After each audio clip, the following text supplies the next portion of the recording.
Hello student, मैं हूँ R D Singh. Welcome to YouTube channel RDS coaching classes. आज के इस वीडियो में हम एक्सरसाइज 3.6 का इंट्रोडक्शन पार्ट कवर करेंगे।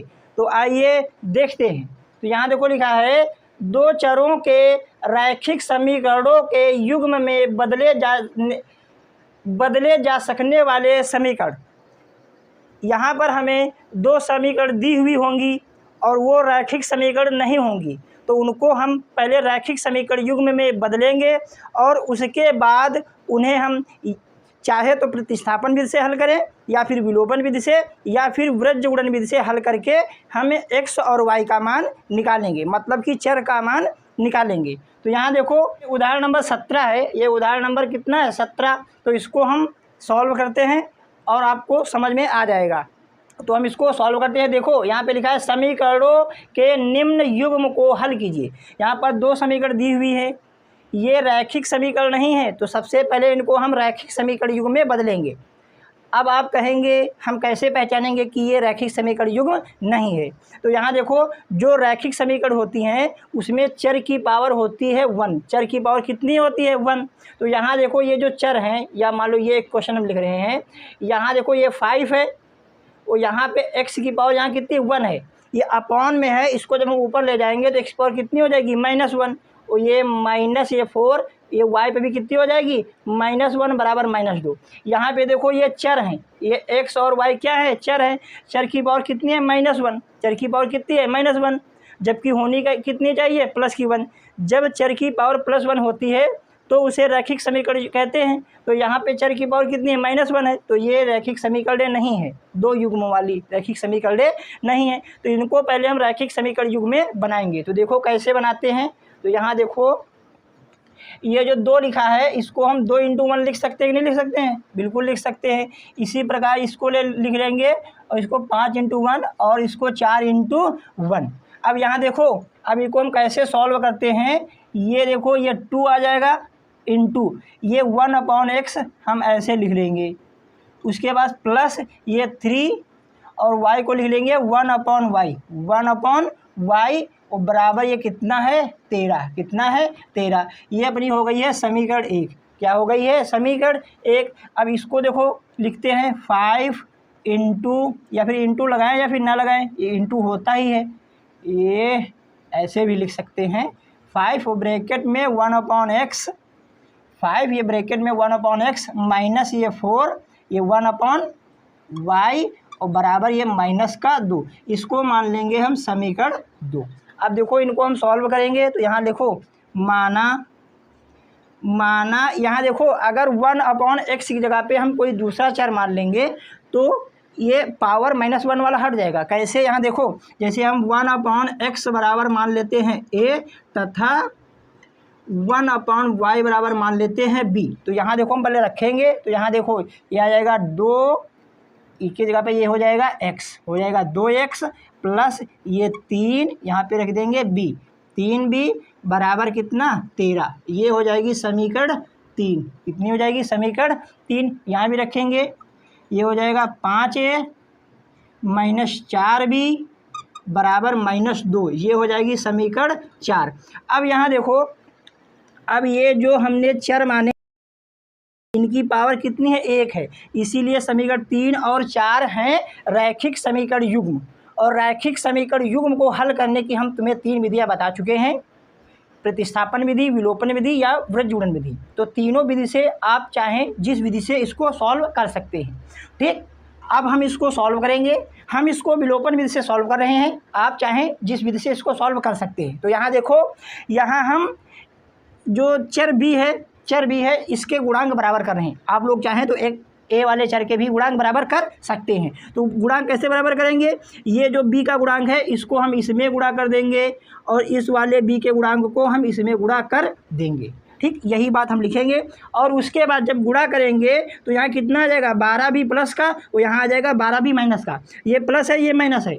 विलोपन विधि में होता है एक चर को विलुप्त करना। तो विलुप्त कैसे होंगे? जब प्लस माइनस कहें, इनको जब हम क्या करेंगे? ऐड करेंगे। क्या करेंगे? ऐड। तो यही बात हम यहाँ पर लिखेंगे। तो देखो क्या लिखते हैं यहाँ पर हम, इसमें हम 4 से गुणा करेंगे, इसमें 3 से गुणा करेंगे, उसके बाद क्या कर देंगे हम जोड़ देंगे। क्या कर देंगे? जोड़ेंगे। तो यहाँ देखो आ जाएगा 4 दूना 8A और 4 तियाँ 12B और यहाँ देखो 13 का बड़ा 4 बात, तो 13 चुके 52, 13 चुके 52। तो यहाँ देखो ये अब यहाँ 3 का बड़ा बढ़ेंगे तो 3 पंजे 15A, ये 3 चौके 12, 3 चौके 12 भी बराबर 3 दूनी 6, वो भी माइनस का। अब इनको जोड़ रहे हैं हम, क्या कर रहे हैं? जोड़ रहे हैं। जब हम समीकरणों को जोड़ते हैं तो विपरीत चिन्ह नहीं देते हैं। तो यहाँ देखो ये 12B है प्लस का, ये 12B माइनस का, ये हो जाएगा कैंसिल। अब यहाँ देखो इनको हम कर देंगे ऐड, क्योंकि दोनों है प्लस के। तो 15 और 8 होता है 23। कितना होता है? 23 ये A। तो यहाँ पे आ गया है कितना? यहाँ घटा दो, 52 से 6 घटाओ तो बचेगा 46। कितना बचेगा? 46। ठीक है। अब यहाँ देखो A बराबर आ जाएगा, या फिर इधर देख लो, इसको यहाँ देखो हम कैंसिल कर देंगे। 23 इकन्नम 23, 23 दूना 46। तो A बराबर आ गया है 2। A बराबर कितना आ गया है? 2। ये जो A का मान निकला है इसको हम समीकरण 3 में रखें या फिर समीकरण 4 में। इसको अब यहाँ पर रब कर देंगे, इसका काम नहीं है। तो यहाँ देखो हम तो समीकरण 3 में हम रखेंगे। तो ये है अपनी समीकरण 3। यहाँ देखो जहाँ पर A होगा वहाँ पर कितना रख देंगे? 2। तो यहाँ देखो ये 2 × 2 + 3B बराबर कितना है? 13। बराबर कितना है? 13। तो ये हो जाएगा 4 + 3B बराबर ये आ जाएगा 13। ये 3B बराबर आ जाएगा 13 - 4। तो ये 3B बराबर आ गया है 9। 3 इकन्नम 3, 3 त्रिक्का 9। तो B बराबर आ गया है 3। B बराबर क्या आ गया है? 3। ये तो A और B के मान निकले हैं। अपना जो क्वेश्चन है X और Y में है, X और Y में है, तो हमें X और Y के मान चाहिए। तो क्या करेंगे? हम A और B के मान प्रतिस्थापित कर देंगे। प्रतिस्थापित मतलब कि जहाँ पे ये हमने माना है वहीं पर हम क्या कर देंगे? रख देंगे। तो यही बात हम यहाँ पर लिखते हैं, पर प्रतिस्थापित करते हैं। तो यहाँ देखो 1/x बराबर A है। बराबर कितना है? A का मान कितना निकला है? 2। तो ये 2 कहाँ रख देंगे? यहाँ पर रख देंगे। तो बराबर हो जाएगा 2। बराबर कितना हो जाएगा? 2। अब यहाँ देखो ये 1/x है, यहाँ पे 2/1 है। क्रॉस मल्टीप्लाई करो तब x का मान निकालो, या फिर इनको पलट दो, दोनों पक्षों को क्या कर दो? पलट देते हैं। तो ये हो जाएगा x/1 बराबर 1/2। 1/2। अब x के बटे में 1 लिखो या फिर ना लिखो, तो x बराबर कितना आ जाएगा? 2। कितना आ जाएगा? 2। क्रॉस मल्टीप्लाई करके भी समझ सकते हो। तो यहाँ देखो 1 इकन्नामा 1 बराबर 2 इकन्नामा 2x। ठीक। अब उसके बाद x के साथ ये 2 गुणे में इधर आ जाएगा बटे में। तो 1/2 बराबर कितना? x। ऐसे भी देखो x का मान 1/2 ही निकल रहा है। आप लोग चाहे तो इस तरह से निकालें या फिर इस तरह से निकालें। ठीक है, एक करना है ये। ठीक, जब ये करो या फिर वो। अब यहाँ देखो दूसरा यहाँ देखो ये x 1/x बराबर a है। दूसरा क्या है? 1/y बराबर b। तो यही लिखेंगे हम 1/y बराबर कितना है? b। और b का मान कितना निकला है? 3। कितना निकला है? 3। तो ये लिख देंगे हम 3। अब यहाँ देखो ये 1/y है, तो इसको भी लिखेंगे 3/1। 3 के पान में कुछ भी नहीं है तो 1 लिख सकते हैं। अब इसको हम पलट देंगे, दोनों पक्षों को क्या करेंगे? पलट देंगे। तो y/1 आ जाएगा और ये 1/3 आ जाएगा। अब अपॉन में 1 लिखो या फिर ना लिखो, लिखो या फिर ना लिखो। ये अपने x और y के मान निकल आए हैं। यही ये जो समीकरण दी हुई है इनके हल हैं। ये जो x और y के मान निकले हैं इन दोनों समीकरण के क्या हैं? हल। ये अपना क्वेश्चन हो गया है। ठीक, आप लोग इस क्वेश्चन को कॉपी करें, फिर हम एक और उदाहरण लेंगे जिससे कि आप लोगों को थोड़ा अच्छे से समझ में आ जाए। अब हम देखो उदाहरण नंबर 18 को सॉल्व करेंगे। तो यहाँ देखो क्या लिखा है? निम्नलिखित युग्म को रैखिक समीकरणों के युग्म में बदल कर हल कीजिए। तो यहाँ देखो इनको हम युग्म बदलते हैं। तो इसको देखो ये 5 को लिखेंगे 5 × 1, 1 को तो 1 × 1 ही लिख सकते हैं, और 6 को 6 × 1, और 3 को 3 × 1। अब यहाँ देखो अब हम इसको लिखते हैं यहाँ पर सॉल्व में। तो ये आ जाएगा 5 और ब्रैकेट में लिख देंगे 1/x - 1। ठीक है, प्लस ये लिखेंगे हम वन वन तो लिखो या फिर ना लिखो, इसको ऐसे भी लिख सकते हैं 1/y-2। ये वाला 1 इसके साथ गुणे में इच्छा हो तो लिखो या फिर ना लिखो, इसमें लिखने की आवश्यकता नहीं है। बराबर क्या कितना है 2, इसको मान लेंगे हम समीकरण 1। अब यहाँ भी देखो ये लिखेंगे 6 और यहाँ पे आ जाएगा 1/x-1। ठीक है। अब यहाँ पे ये माइनस ये आ जाएगा अपना ये 3 और इसको लिख देंगे 1/y-2। 1/y-2 बराबर कितना है 1। ये हो जाएगी समीकरण 2। अब यहाँ भी देखो हम क्या मानेंगे 1/x-1 बराबर क्या मान लेंगे a और 1/y-2 बराबर क्या मान लेंगे b। तो यही देखो हम यहाँ पर लिखते हैं, माना 1/x-1 बराबर a तथा 1/y-2 बराबर ये हो जाएगा b। अब यही मान हम समीकरण 1 और 2 में रखेंगे। तो यहाँ देखो ये अपना हो जाएगा 5, ये हो गया 5 और इसके जगह पे कितना रख देंगे हम a, तो ये हो जाएगा 5a प्लस इसका मान कितना है b, तो ये अपना हो जाएगा b बराबर कितना है 2। ये हो गई है समीकरण 3। अब यहाँ भी देखो ये 6, ये है अपना a तो हो जाएगा 6a, ये माइनस ये 3 और इसका मान कितना है b, तो ये हो जाएगा 3b बराबर कितना है ये 1। ये अपनी हो गई है समीकरण 4। अब समीकरण 3 और 4 को हम हल करेंगे, इस बार प्रतिस्थापन विधि से हल करेंगे। तो यहाँ लिखेंगे हम समीकरण 3 से b का मान a के पदों में व्यक्त करने पर, a के पदों में व्यक्त करने पर, तो यहाँ देखो करते हैं। समीकरण अपनी ये 3 है, यहाँ से हम b का मान निकालेंगे तो कितना आ जाएगा, यहाँ है 2, ये प्लस का 5a है तो इधर हो जाएगा माइनस का 5a। ये हो जाएगी समीकरण 5। क्या हो जाएगी समीकरण 5। ये जो समीकरण 5 है, ये जो b का मान निकला है इसको हम समीकरण 4 में रखेंगे, 3 में नहीं रखेंगे क्योंकि ये 3 से ही हमें मिला है। तो यही बात हम लिखेंगे b का मान समीकरण 4 में रखने पर। तो यहाँ देखो लिखते हैं, तो यहाँ देखो रखते हैं, ये जो b का मान है समीकरण 4 में देखो रखते हैं, ये अपना आ जाएगा 6a - 3 इंटू ये जो b है, b की जगह कितना रखेंगे 2 - 5a, कितना रखेंगे 2 - 5a बराबर कितना है 1, बराबर कितना है 1। तो यहाँ देखो आ जाएगा 6a माइनस 3 दूनी 6 और minus into minus plus 3 × 6 15a बराबर 1। अब ये 15a है प्लस का, ये 6a भी प्लस का है, तो ये हो जाएंगी ऐड। क्या हो जाएंगे ऐड। क्यों ऐड होंगे, क्योंकि समान चिन्हों वाली संख्या जुड़ती हैं, चिन्ह वही रहते हैं।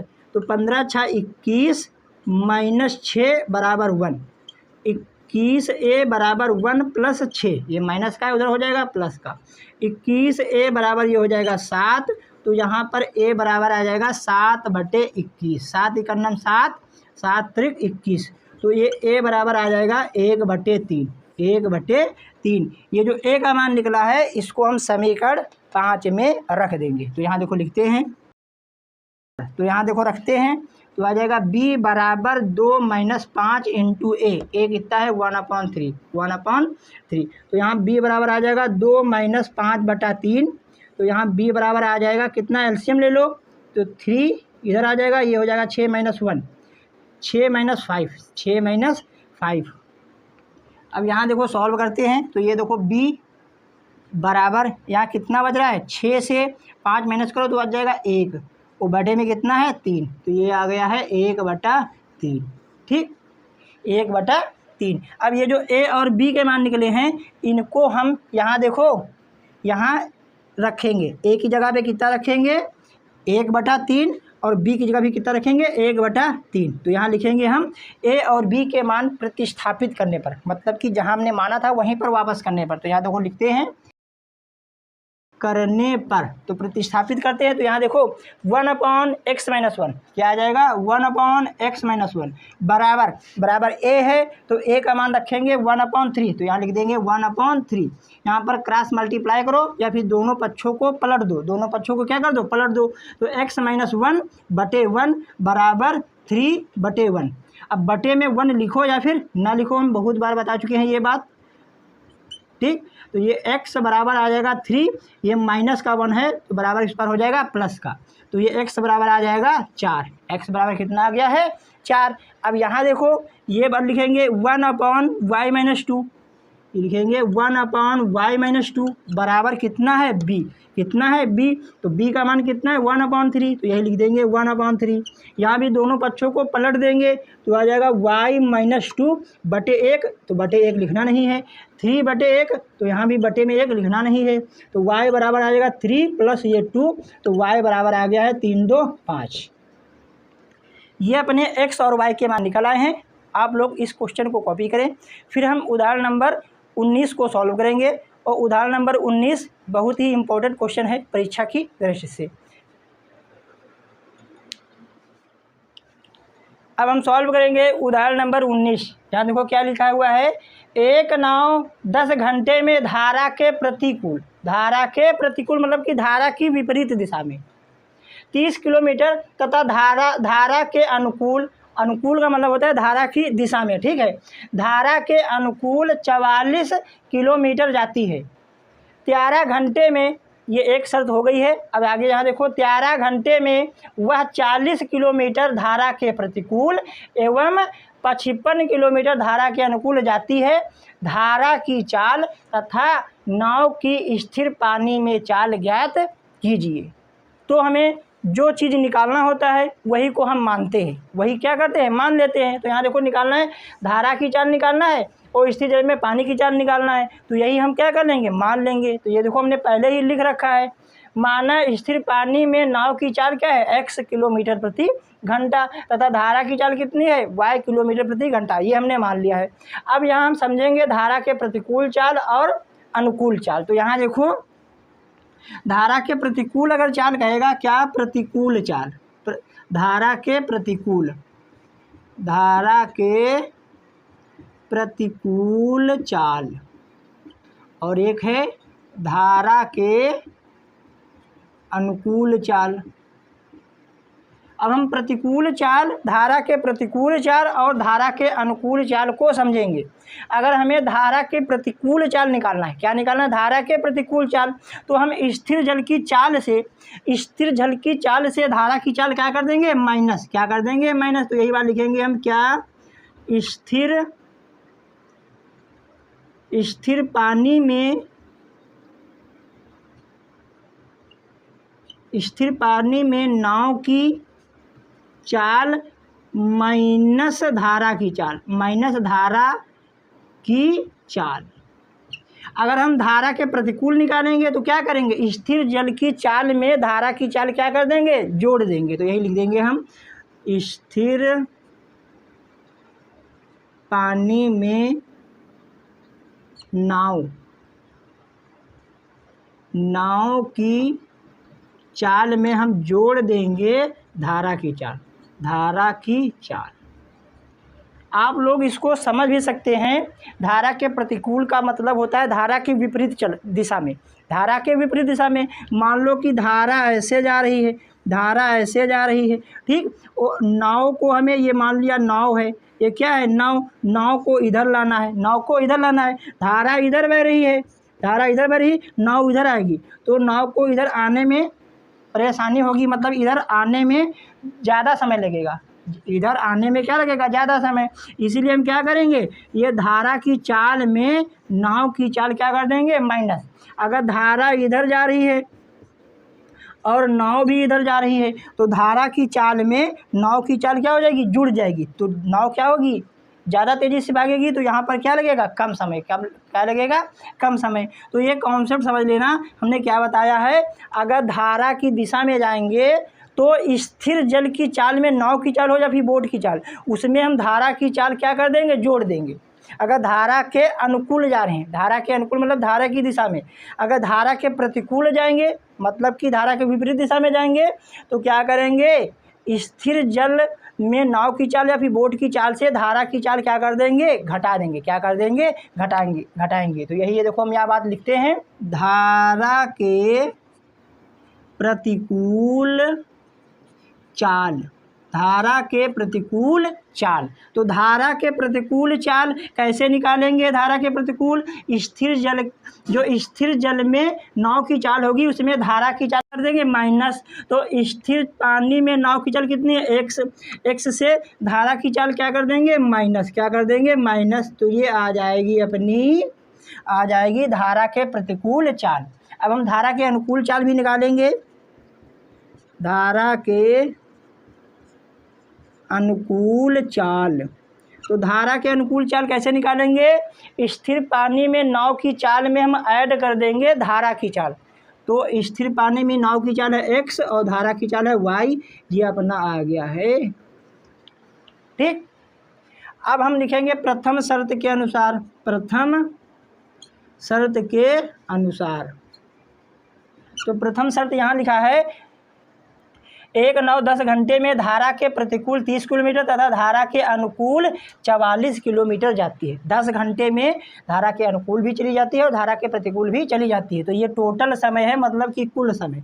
तो कुल समय कितना दिया हुआ है? 10 घंटे। कितना दिया हुआ है? 10 घंटे। और धारा के प्रतिकूल दूरी जो लिखा है वो भी लिख लो। धारा के प्रतिकूल तय दूरी कितनी है? धारा के प्रतिकूल 30 किलोमीटर। तो यहाँ लिखेंगे हम 30 किलोमीटर। फिर धारा के अनुकूल तय दूरी, धारा के अनुकूल तय दूरी कितनी है? 44 किलोमीटर। तो ये लिख देंगे हम 44 किलोमीटर।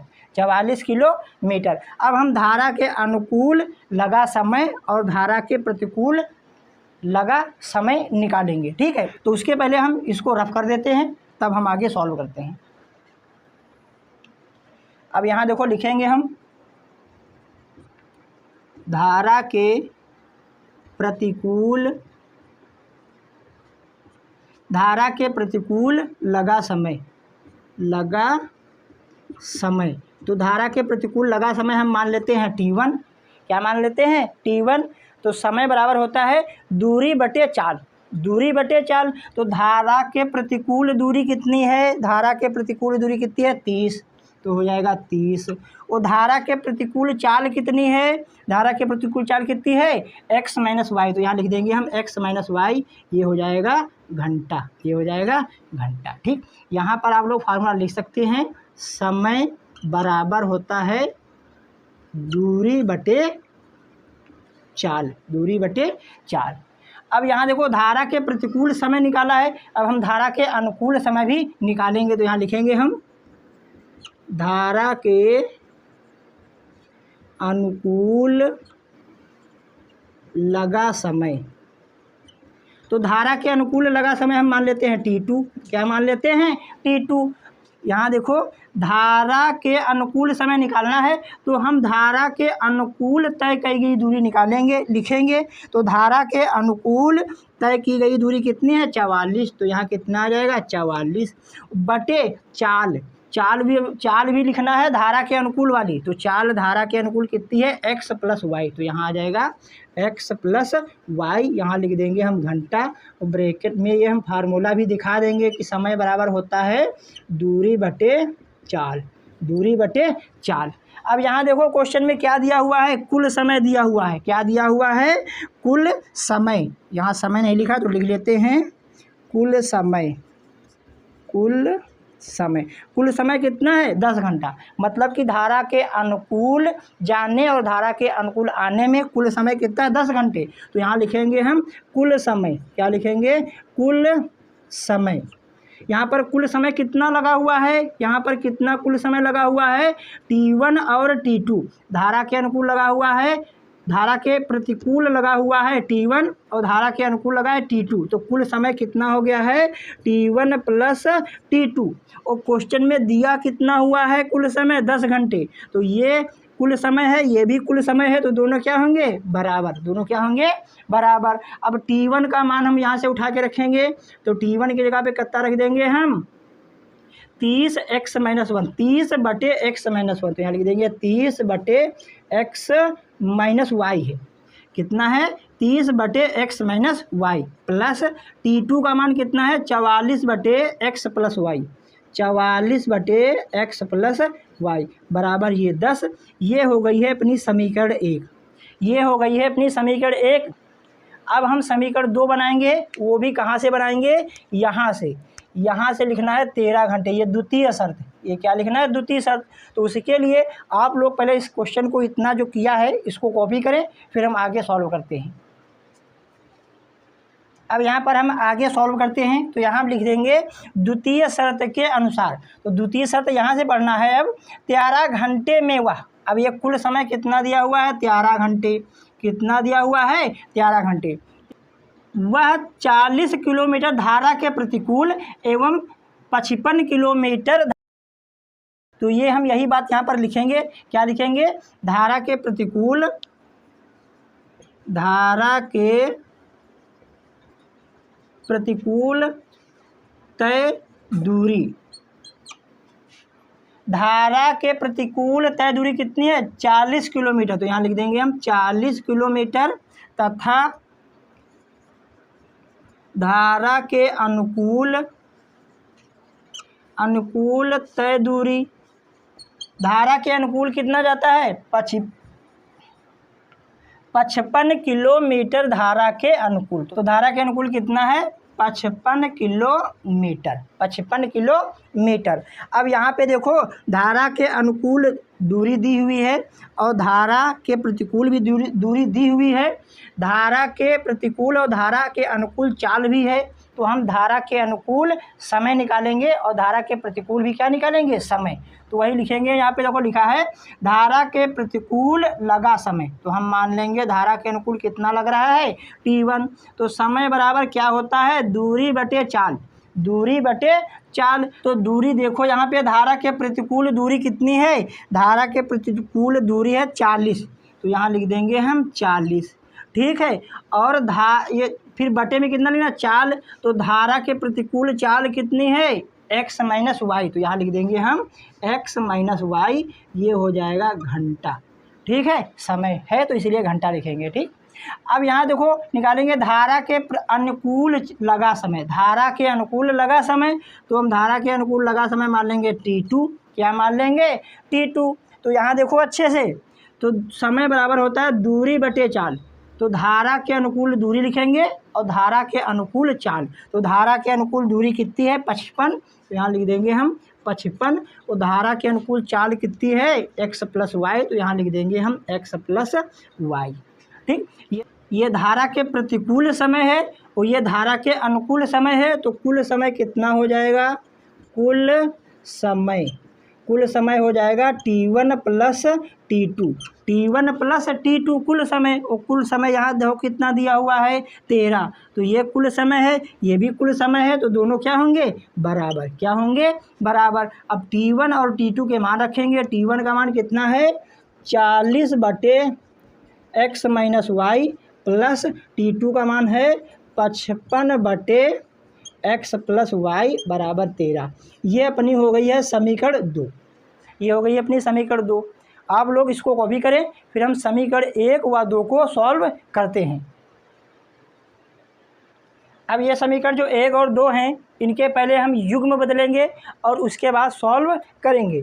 तो यहाँ देखो बदलते हैं। तो यहाँ देखो मानेंगे, माना 1/x माइनस वाई बराबर a तथा 1/x प्लस वाई बराबर b। ठीक है। तो यहाँ देखो इनके मान हम समीकरण 1 और 2 में पुट करते हैं। तो ये अपना हो जाएगा 30। ठीक। क्योंकि 30 को 30 × 1 लिखेंगे तो 1/x माइनस वाई कितना लिख देंगे? a। तो हो जाएगा ये 30 है। इसी प्रकार यहाँ पे हो जाएगा ये 44 और ये हो जाएगा b। हो जाएगा 44b और बराबर है ये 10। ये अपनी हो जाएगी समीकरण 3। ठीक। फिर यही समीकरण 2 में हम ये मान रखेंगे। हो जाएगा ये 40 है प्लस 55b बराबर 13। यह है समीकरण अपनी 4। अब हम समीकरण 3 और 4 को विलोपन विधि से सॉल्व करेंगे।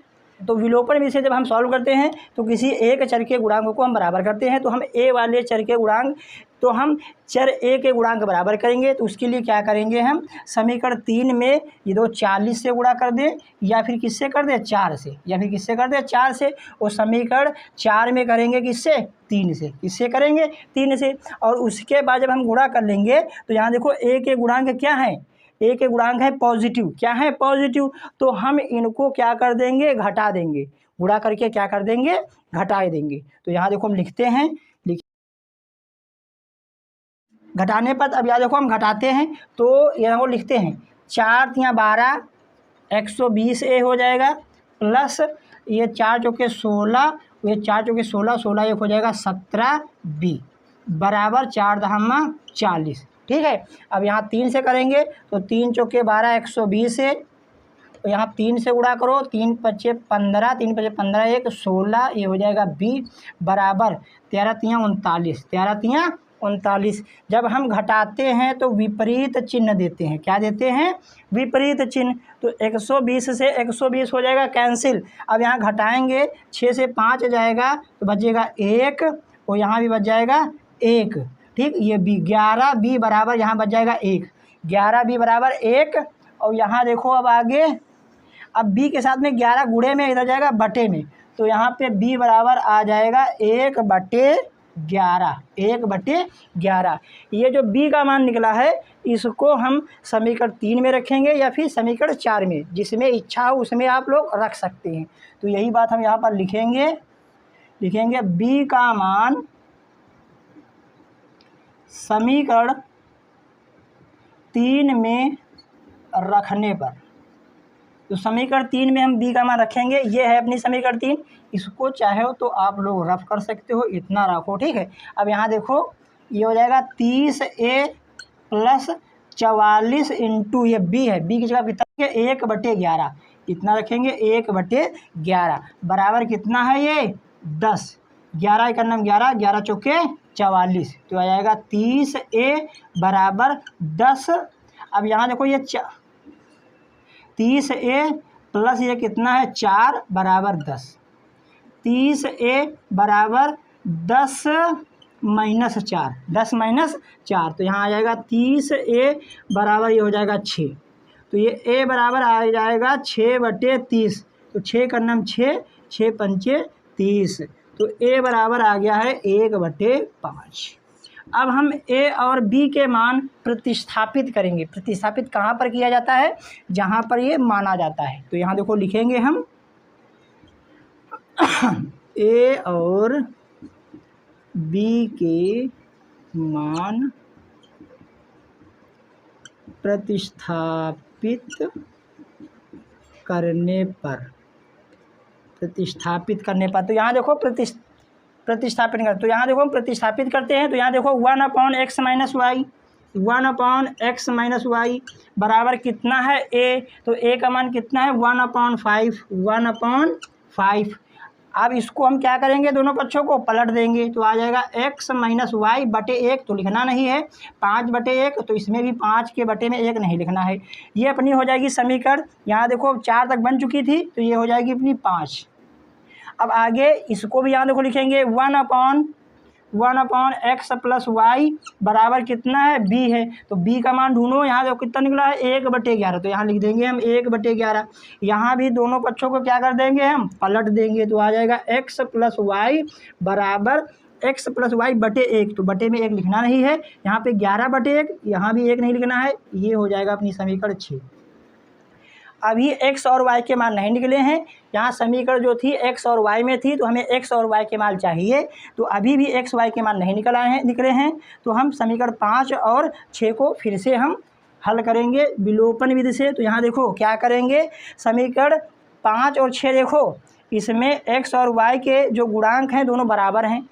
ठीक, तो इसको हम विलोपन विधि से सॉल्व करेंगे तो आसानी से सॉल्व हो जाएगी। तो यही लिखेंगे हम समीकरण 5 में समीकरण 4 को जोड़ने पर, जब जोड़ेंगे y से y क्या हो जाएगा, कैंसिल। तो यही बात लिखेंगे यहाँ पे देखो। तो यहाँ देखो जोड़ते हैं, तो यहाँ पर लिखेंगे हम x, यहाँ देखो क्या है x माइनस वाई बराबर 5, x माइनस वाई बराबर 5।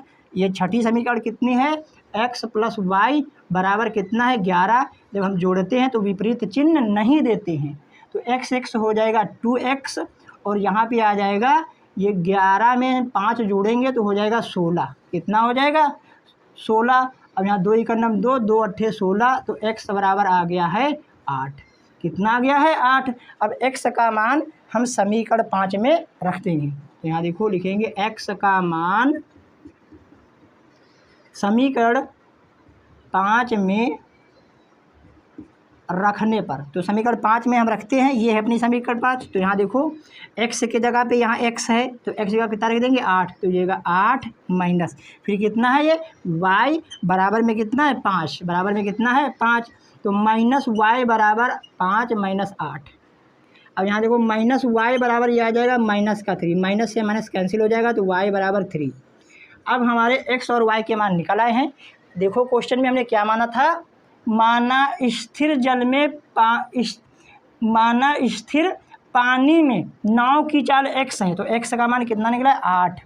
तो स्थिर पानी में नाव की चाल कितनी हो गई है 8 किलोमीटर प्रति घंटा। और धारा की चाल को हमने y माना है, तो y का मान 3 है, तो धारा की चाल हो गई है 3 किलोमीटर प्रति घंटा। यही बात यहाँ पर हम लिखते हैं। अतः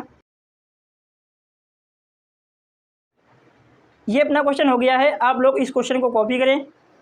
अगर आप लोगों को ये वीडियो अच्छी लगी है तो प्लीज़ हमारे चैनल को सब्सक्राइब कीजिए और इस वीडियो को अपने दोस्तों के साथ शेयर भी कीजिए।